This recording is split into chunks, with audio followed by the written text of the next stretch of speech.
10 মাসের বাচ্চা খাওয়া এবং ঘুমের রুটিন। আমার বেবির বয়স এখন 10 মাস।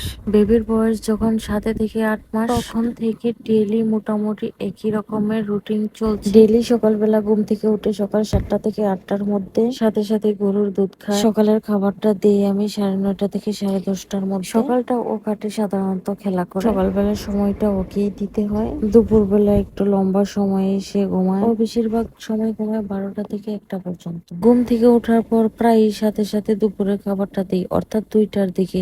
এভাবে খাবার দিলে গ্যারান্টি আমার মেয়ে যাই দিই না কেন খাবে। এইগুলা খাবার আলাদা ভাবে সাজানো থাকে, সেটা নিজে খেতে পছন্দ করে। অবশ্যই আমি জোরাজুরি করি না যে তোমার এটা খেতেই হবে। বিকালের সময়টা তাকে নিয়ে ঘুরতে হয়। বিকালটা আমাদের সাধারণত কাটে ঘুরতে ঘুরতে। বাচ্চাকে নিয়ে একটু ঘুরলে মনটা খুব ভালো থাকে।